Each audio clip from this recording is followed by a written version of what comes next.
Hello and welcome to episode 210 of AvTalk. I am Ian Petchnick here once again, as always, with... Hello, Jason Rabinowitz here. Good to be back. Thanks for flying solo last week, Ian. That was exciting for you. Exciting's a word for it, but we got it done. I hope people enjoyed the episode. I even listened to it. You did a great job. Let's see, we've done 210 episodes, a few more because we've got a few special episodes in there. So is that the first or second one you've listened to, maybe? One in, so I've got a couple more to catch up on. It gets good in the second season, let me tell you. Well, I hope you're feeling better. Yes, thank you. And welcome back to Full Strength and welcome back to the show. Thank you. What do we got this week? We've got a ton of stuff. Yeah. So let's start in the Netherlands with what's been going on at Schiphol Airport. This week, a local Dutch court ruled against Schiphol, saying that they did not follow proper procedures before they attempted to implement a flight cap of 460,000 flights for the beginning of the 2023 winter season. So this would go into effect in fall of 2023. They were previously, or I guess currently, are still at 500,000 flights, and they were going to move that down to 460,000. Airlines, IATA sued and said, hey, that's not in the agreement that we were promised. And the judge said, yeah, you didn't follow you can remove flights, but only after everything else has been satisfied to meet these goals. And you didn't follow proper procedures. So what the Dutch government, which is a majority owner of Schiphol, has said is that they want to limit flights at Schiphol to 440,000 flights beginning in the 2024-2025 winter season. So the fall of 2024, they want to have removed by then 60,000 flights per year from Schiphol Airport in Amsterdam. That's a lot. That's a lot of flights. Amsterdam has been one of the only major airports to embrace capacity constraint as the method for reducing emissions, both in terms of engine emissions and particulate matter and noise. And so the argument that the airlines made, KLM especially, given their home field advantage, shall we say, they said, whoa. We don't need to cut flights to meet all of these noise and pollution targets because we've got new airplanes that are quieter and are more fuel efficient. And we're going to be using newer fuels, read sustainable aviation fuel. And we can meet all of these targets without having to deal with cutting all of these flights. Yeah, kind of seems like they were using a hammer instead of a more precision tool here. When KLM is saying we have so many other ways to achieve this, and they just kind of went ahead, not arbitrarily, but unilaterally with this quite onerous restriction. Yeah, I mean, the cuts are still coming in total for the 24-25 season. That will still be 60,000 flights fewer. The airport also has a plan to ban all flights at night and all business jets by the 2025-2026 winter season. So not only will they cut out 60,000 flights, but they're also going to ban all night flights and business jet flights. Hey, that's interesting. I mean, given the numbers that just came out today showcasing Amsterdam's both passenger capacity as well as freight capacity, the freight capacity, especially in the overnight flights, is an interesting piece of the puzzle to solve. Where are those flights going to go? Because as we've seen, there's no shortage of air cargo growth on the horizon. So it'd be interesting to see how well that one works out. The business jet thing is, I guess, a little I understand less that one. They onerous, make them go elsewhere. Yeah, I mean, let alone that the airport's busy and, just closing the runways at night might enable them to do some more construction and not have that happen during the day and impact hundreds of people on every flight versus maybe potentially one. That one just makes sense to me. But yeah, the banning all night flights, including seemingly cargo flights, that's not good. That's not a well thought out plan. Yeah, I mean, to be fair, they wouldn't be the only major airport that bans night flights, but it's a major cargo hub. Well, right. Amsterdam, having not previously had a ban on night flights, has enabled it as a cargo hub. So it cuts both ways. Though I guess it really depends on what your definition of night is. True. If the night ban is only, certain hours and not inclusive of kind of the whole night, maybe that makes things a little easier. I don't know. Yeah, I don't know what's going on in Amsterdam, but as a passenger, I am no longer confident in booking flights to, from, or mostly through Schiphol at this point. I have a flight up in June where I had the choice. Do I want to fly Air France through Paris, or do I want to fly KLM through Amsterdam? And I shockingly chose Air France through Paris, even though it's the summer and we all know French everything is prone to strikes during the summer peak season. But I'm going to roll those dice because I just don't trust that we're over the hump from last year of the operational issues they had in Amsterdam, where they just can't find people to work at the airport, and they're cutting flights not at random, but with very, very little notice. On top of this going back and forth about new flight caps coming in out of nowhere, axing, 60,000 flights 60,000 per year? by 60,000 flights in a year yeah. with quite little notice. Those flights exist today. They're not going to exist at that point, but I just don't want to get caught up in having my bookings screwed up because they seemingly can't decide, A, how to staff this airport properly, and B, should flights even operate at all to Schiphol? I don't know. At this rate, I feel like I'm just not confident enough to book KLM and know that my flight will operate as I expect, or it'll become a casualty of a law put in place banning it because it's due to arrive at 5. And I don't know, maybe they're closed till 6 a.m. at some point in the near future. I don't know. A lot happening quickly, and I'm sure a lot of other governments are eyeing very closely what does and does not work at this airport, because I have a feeling it's going to be replicated around the world if it does work. Yeah, it'll be interesting to see what happens. And we have a few years, and I assume that much of this will go to the courts again before any final resolution is understood. On the good news front, there was a surprise flight plan filed yesterday on the 4th of April that caught my eye and got flagged by quite a few people. And that's the fact that SkyUp finally got one of their 737s out of Ukraine. It had been stuck in Kyiv since the beginning of the war. They had taken off, and the flight actually had to return to Kyiv on the night before the war. They did not get far either. They basically got up in the air and immediately turned right back around. Yeah, so it was like, I don't know what happened, but they landed right back, and the aircraft has been there ever since. And now they finally made it out. They flew from Kyiv to Yasi yesterday. So now SkyUp has another 737 at its disposal. Good for them. And hopefully kind of a good sign that they felt that it was safe enough to get the aircraft out of Ukraine. They flew without their transponder on till they made the border. And then they turned their transponder on as they entered Romanian airspace. But good for them to get the aircraft out. And no word yet on how that operation all unfolded, though we are trying to find that out.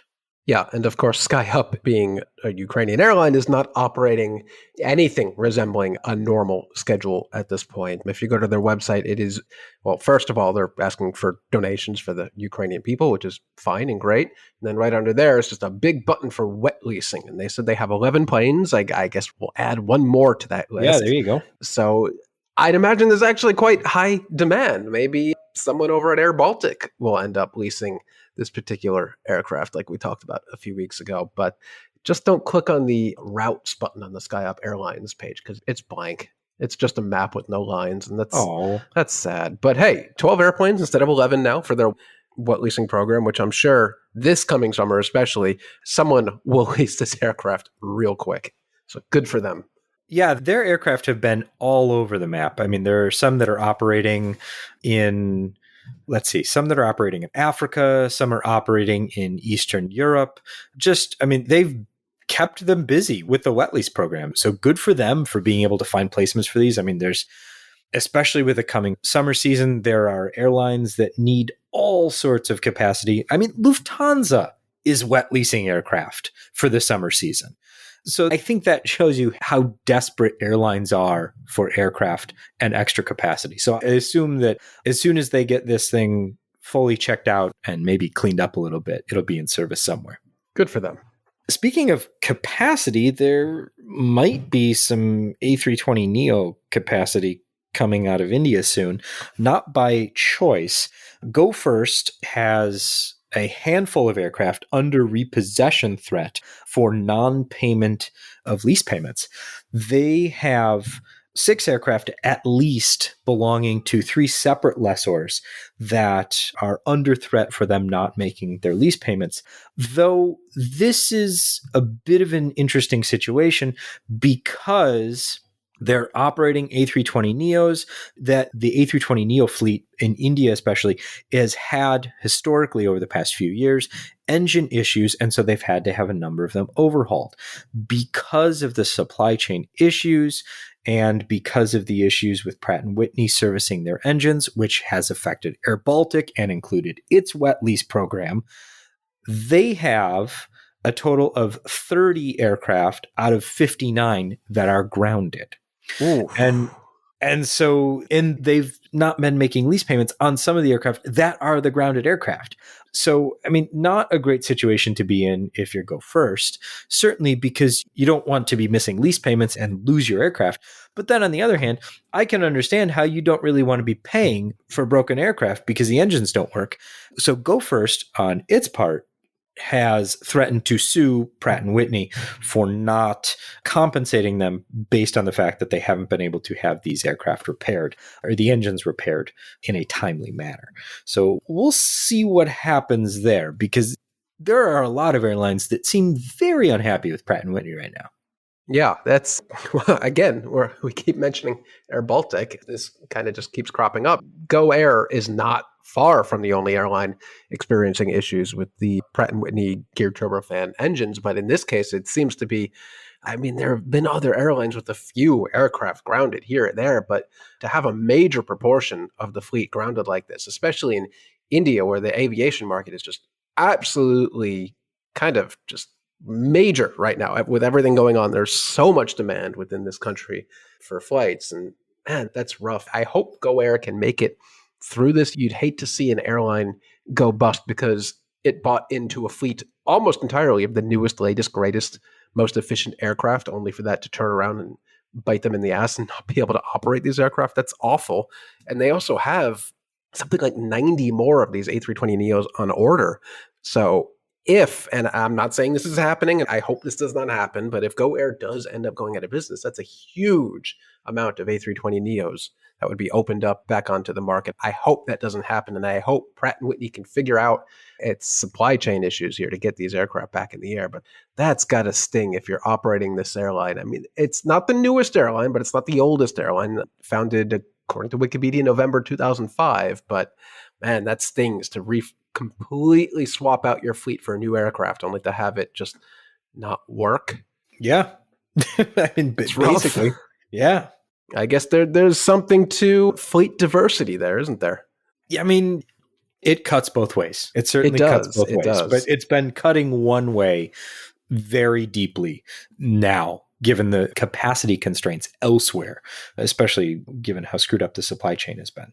I mean, I'll move this up in the show notes, but there's one other airline out there, Air Vanuatu. They have a single 737. They have one, but that one airplane is grounded, according to Flight Global, again, because of supply chain issues. They just can't get the parts. And this isn't even anything fancy. This is just a 737-800, an NG, regular old NG, not a geared turbofan or anything, but they just cannot get the parts for these engines. So basically this entire airline, aside from a single ATR, is grounded, and that sucks. Financially, a small airline like that is just not really in a position to take the kind of financial hit that grounding, in Go Air's case, a majority of the fleet, and in Air Vanuatu's case, almost the entire fleet of one. But yeah, supply chain still very, very much a problematic thing in the aviation industry right now. Let's take the flip side of that and talk about aircraft coming back into service. Shenzhen Airlines put their first 737 MAX back into service. It's the 8th Chinese airline to restart MAX operations, and they're doing what the Chinese airlines that have already put the MAX back into service seem to be doing, which is doing one at a time and doing it very slowly. They've put, let's see, B-1149 back into service. They've got 14 other ones in the fleet. So most of the other airlines in China have done the exact same thing, where they put a few back into service and they still have a bulk of their fleet of 737 MAX aircraft kind of out of service. Well, it's great that we're to the point where Chinese airlines are putting the MAX back in service, and I'm not even hearing about it until right now. So how many more airlines are there in China with the MAX that have yet to put it in service? If we're already up to 8, there can't be that many more, right? There's a few more. I want to say there's 15 total airlines with 737 MAX in their fleet, though that number may have got down because I think OK Airways got rid of theirs. So I'll have to double check. But we're getting to the point where nearly all the Chinese airlines that have already taken delivery of 737 MAX are putting them back into service. And in what can only be described as super duper awesome, amazing news for Boeing. Whoa. I know. China Southern and China Eastern both say that they are almost ready to resume 737 MAX deliveries. So, all right. We've heard this before. Yes. It's but maybe writing. It's for real this time. But maybe it's for real this time because they put it in writing and they put it in their financial reports. So end of the year financial reports came out at the end of March for 2022 based on the fiscal year. China Southern and China Eastern both say that they're ready to resume 737 MAX deliveries. China Southern, much more important as far as the numbers go, 37 this year, 35 next year, and 31 in 2025. China Eastern, a much smaller order book. They're going to take 2 737 MAX this year and 6 in 2024. Remember that China Southern was the first Chinese airline to put the 737 MAX back into service. All right. That is good news. You were right. Yeah. So I can only imagine that there's a lot of dancing happening in Boeing headquarters, given that news, because that's a big piece of the puzzle, getting Chinese airlines to... We might get to the point where the parking lot out at Moses Lake is getting rather empty. Yeah, maybe. I mean, it's a distinct possibility. Yeah, it's not going to look like Beijing anymore. No, it won't. I should also mention, while we're talking about China, on the flip side of great news for Boeing, French President Emmanuel Macron is visiting China this week, and there has been rumors that his visit will coincide with an announcement by Chinese airlines for additional Airbus orders. So we'll have to wait and see whether that comes to fruition or not. But we'll talk about that on next week's show. If right? It happens. That's fine. It's not like Airbus is anything new to China. They literally have a final assembly line there they do. In Shenzhen. So not that. Is it Tianjin? No, not Shenzhen. Tianjin. Yes, thank you, Tianjin. So not that big a deal. There are enough airlines and enough orders to go around in China for everyone to be happy. No, I'm not saying this would be like stealing something away from Boeing necessarily, but I'm sure that the fact that Boeing has had such issues getting back into the Chinese market is something less than exciting for them. Indeed. A few weeks ago, we talked about the FAA saying we have not nearly enough air traffic controllers to operate all of the scheduled flights that airlines want to operate this summer, especially in the very intense and slot-controlled New York area, as well as the DC area. And the airlines have said, yeah, we know. And so they've started cutting flights. So it sounds to me, based on all of the statements given by the airlines, that, yeah, this is not a surprise. It sounds to me they were waiting for this to happen. Yeah. It doesn't sound like this is a surprise to any of the airlines. Whether you cancel the flight the day of because there's too much congestion, or you cancel it 6 months ahead, not even 6 months, 3 months ahead of time, it's way better to do it now, readjust, rather than doing it day of. Not surprising to anyone. Sucks for me and everyone else in New York or who wants to fly to New York or through New York. Book now, book early, and book frequently, as I'm doing right now, because the flight I was eyeballing yesterday is already $20 more expensive today.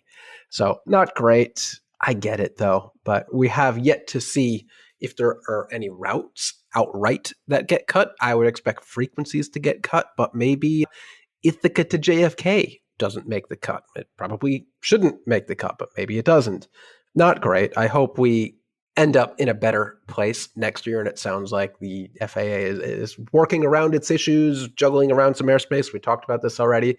But as a New Yorker, it sucks to know that the flight I book now might not exist 2 months from now, and I'll have to rearrange everything. But it is better to deal with it now than to deal with it on the day of when there's a 4-hour flow delay program into LaGuardia. So it's good. It's not great, but I understand it. Not great, but I understand it. There you go. 4 U.S. states have now joined the Department of Justice in their suit to block the Spirit JetBlue merger. Attorneys general from California, Maryland, New Jersey, and North Carolina have signed on saying, no, we don't think that this should go through.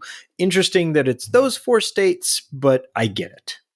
I mean, thinking about which airlines fly to which cities in those states. Yeah. I don't know. I truly don't know how this is going to play out. I have my personal opinions that I'll leave on the side, but the table is looking ever so stacked against this JetBlue Spirit merger going through, especially in conjunction with the Northeast Alliance between American and JetBlue. I can't possibly see both of those happening at the same time, but we'll just have to wait and see.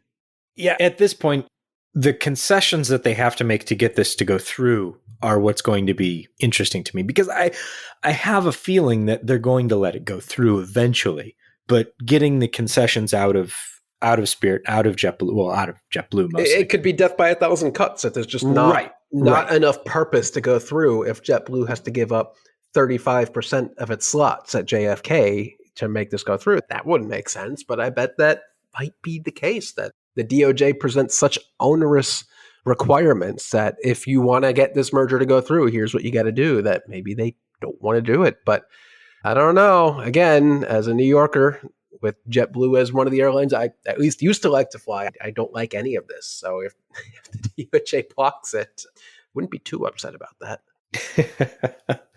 Jason, how about a new airline? Or a new virtual airline? Yeah, I don't know about a new airline, but let's call it something new, doing business as someone else under the brand name something else entirely. Will that work for you? Yeah, it works for me. So Redway Airlines is getting started up from Lincoln, Nebraska. Huh? You may ask yourself, who's Redway Airlines? Well, they don't actually exist.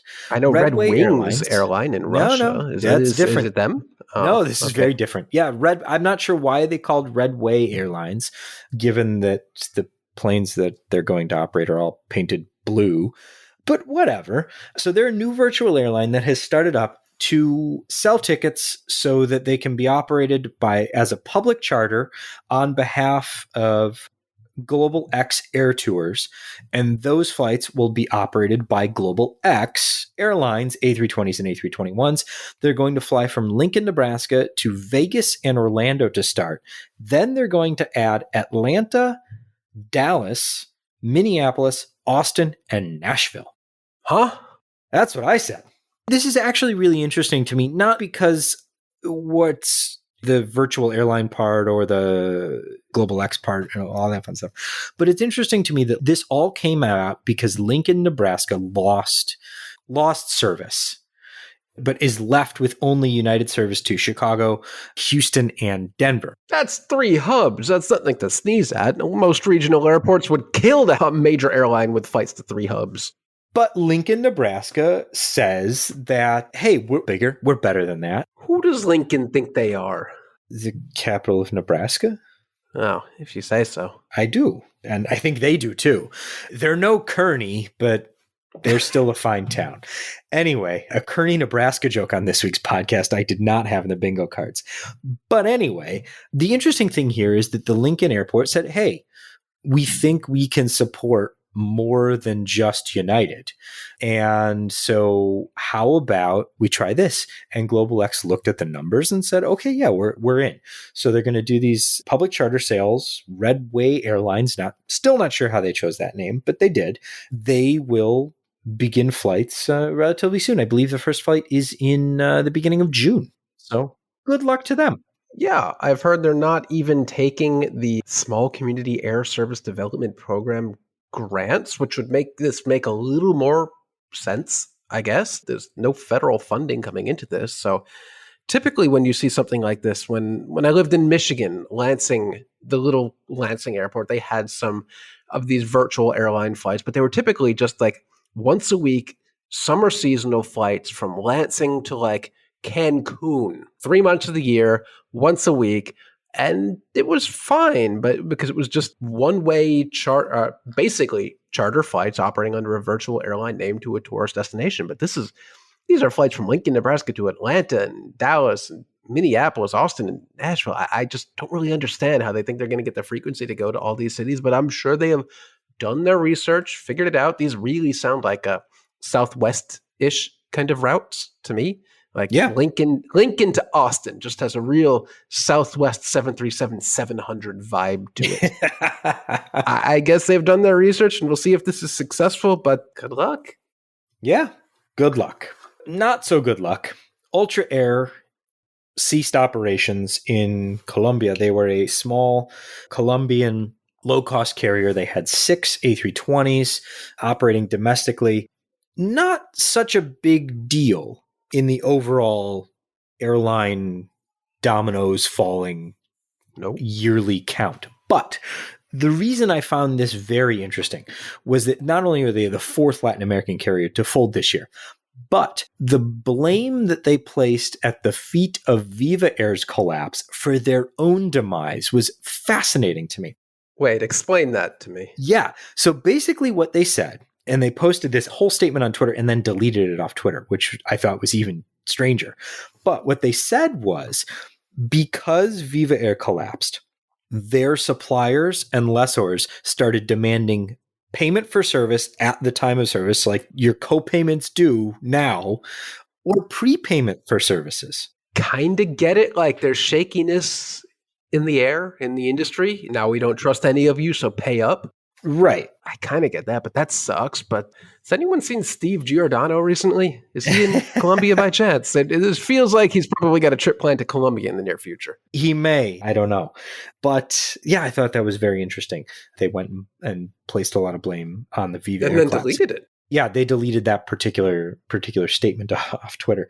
For their part, the Colombian government said, no, you just didn't have any money and no one wanted to give you more. This is your own fault. Fair enough. It sounds like it didn't take much to tip them over the edge. No. So like with the Viva Air thing, other airlines stepped in and helped get some stranded passengers where they needed to go, but still not great that there are more airlines that won't see the end of the year. And they weren't that old. They had only operated for 14 months. Oh, sad. Yeah. In news that it was a long time coming, but I'm old enough to remember when they were mortal enemies, Canada and Emirates have now signed an expanded open skies agreement. That's great. As you said, it is not all that long ago in history where Emirates just could not get a break in Canada, that they had a cap of like, what was it, 1 flight every other day they were allowed to operate to Toronto or something like that. Just hugely restrictions placed on the Middle Eastern carriers flying into Canada. But they say this new expanded agreement allows for up to 21 flights per week per each of the countries.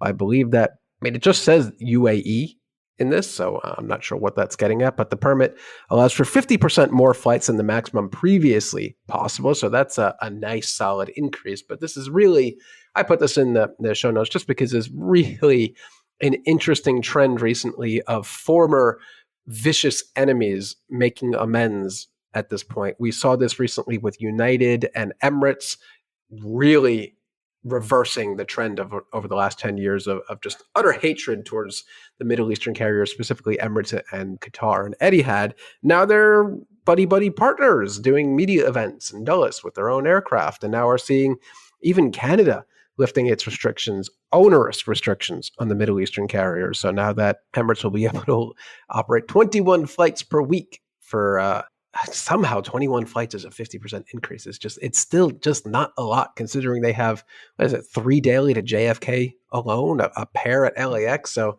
they'll probably hit that 21 cap real quick. But on the other hand, it's better than nothing. It is better than nothing. That is true. So, I mean, we'll see how it goes. And we'll see where Emirates ends up serving in Canada, because at one point they had tried to send aircraft to Toronto, Vancouver, and Calgary. And the Calgary flight was the one that got under Canada's skin so very, very much, because it was the heart of Canada. How dare they try and fly to Calgary? So it'd be interesting to see if Emirates tries to fly to Calgary again. Yeah, never go after Calgary. Not that, I mean, that one that just made sense. There are so few international flights from Calgary. There's one Air Canada flight to Frankfurt, and that's it. I'm scrolling through the departures now. If you want to go to Medicine Hat, there's plenty of options. But there's one WestJet flight to London, and that's it. So yeah, adding Calgary flight, that just makes sense. I mean, obviously, I want to go to Medicine Hat. Why not, right? Who doesn't? Yeah. Okay. Let's just leave it there. Let's end show and go to Medicine Hat. Okay. Well, you know how to get there through Calgary. Through Calgary. Where are we going next? See, I got distracted by Medicine Hat. Birds. Canadian geese. There you go. We're not even leaving Canada. We're Canadian geese. Well, kind of. So 14 years ago, there was a flight. You may or may not have heard of it. It didn't really receive much publicity, did it? I mean, it was kind of a local story in New York. It didn't solidify Twitter as kind of the go-to social media site for what's happening at that very moment. No. So anyway, what happened is US Airways A320 flew into a flock of Canada geese. And that led to, the rise of Twitter as a breaking news source, a couple great books, movies, maybe even a podcast, who knows. And now, 14 years later, the FAA has finally got around to finalizing revised engine certification for bird ingestion. So a big thing about the current bird ingestion test is it assumes the fan is spinning at 100% of its capabilities. And the criticism of that, going as far back as the NTSB report and safety recommendations, is that the fan of the engine is not spinning that fast during climb out or during approach. Practically ever, right? I mean, how often is it actually at 100% thrust? Very infrequently. And so the issue becomes, if the fan is not spinning as fast, there's a higher likelihood that the bird can be ingested into the engine. So we should certify for those slower speeds, because that's when a bird is likely to be encountered. And so the new requirements, and these requirements are called the medium flocking bird test at climb condition. They'll need to send a bird into the engine at 160 knots, the 151 knots indicated airspeed, and ensure that the engine can still operate at least for a while after having ingested that bird, especially looking at the core of the engine, making sure that the core remains operational to continue to operate the engine. The requirements, these new certification requirements, are for newly certified engines. So anything already on the wing and any engines that are being built and certified under the old requirements don't need to be recertified. But if there's new engines produced, and there will be new engines produced and certified, then these requirements will need to be met. So look for more bird test footage soon. Oh, those are good. And now it's so many years later, we're going to get some really good 4K 360 frame per second video of just birds getting annihilated by jet engines. And I'm excited for that. Everyone's got to have something they get excited about. Yeah. I mean, all the video from back in the day of all the engine certifications, it's all a little fuzzy SD video and not quite high frame enough. But there's a whole industry revolving around how do you launch a frozen bird carcass fast enough at a jet engine to certify it? And this industry is all full of interesting things like that. There really is no shortage of nooks and crannies in the aviation industry. No. I guess speaking of nooks and crannies, it's time for actual snakes on an actual plane. What happened now? I know, right? So what happened is there was a pilot flying in South Africa, and in his Baron, and he's flying along, and she's got 4 passengers in the back, and then all of a sudden he feels something kind of crawling up the back of his seat and looks over, and it's a cobra. Oh, like A deadly cobra, not just like, oh, it's a little green snake. No, a venomous deadly cobra. So the snake had been spotted underneath the aircraft the previous day. The day of the flight, they couldn't find the snake, so they figured the snake moved on. The snake had not moved on. It was in the plane. Emergency landing completed. Everyone gets out of the plane. They start looking for the snake. Can't find the snake. The snake is still nowhere to be found. So the snake got a free ride. Yeah, that's great. I love reading the BBC article you linked to here, where the quote is, pilots are trained for lots of scenarios, but certainly not for dealing with snakes in the cockpit. Yep. Yeah, that's true. It goes on to say they asked the pilot how the passengers reacted, and he said that he described a moment of absolute silence. You could hear a needle drop, and I think everyone froze for a moment or two. Yeah, if you're in a little...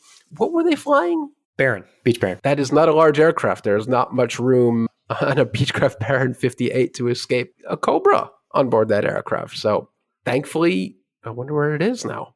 I'm never getting in that plane, I'll tell you that. Nope.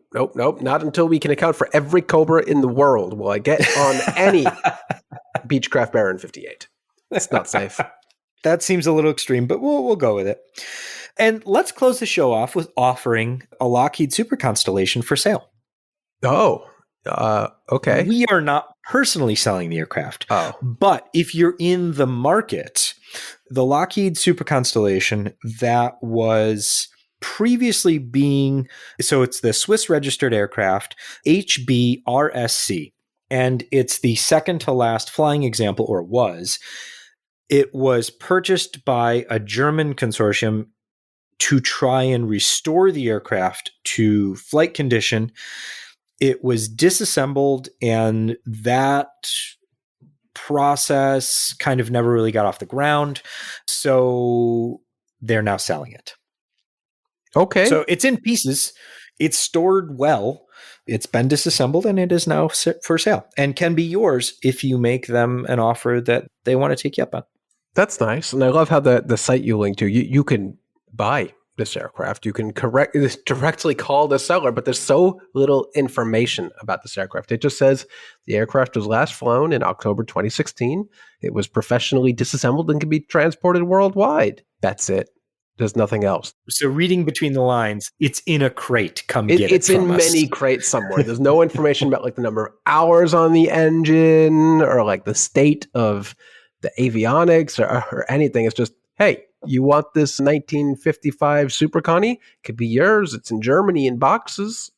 Come and get it. No, wait, not come and get it. It can be shipped worldwide. It can be shipped. Yeah, exactly. We'll put it in a bigger crate and send it to you. Mm-hmm. On another Super Connie, the only other one flying somewhere. That would be cool. Right? I like that idea. Well, on that note, Jason and I are going to go figure out how to buy ourselves a Super Connie. Okay, let's start raising the funds now. There isn't even a suggested price. I know. You just call $1. them. Maybe Bob. they'll accept $1. This has been episode 210 of AvTalk. I am Ian Petchnick here, as always, with Jason Rabinowitz. Thanks for listening.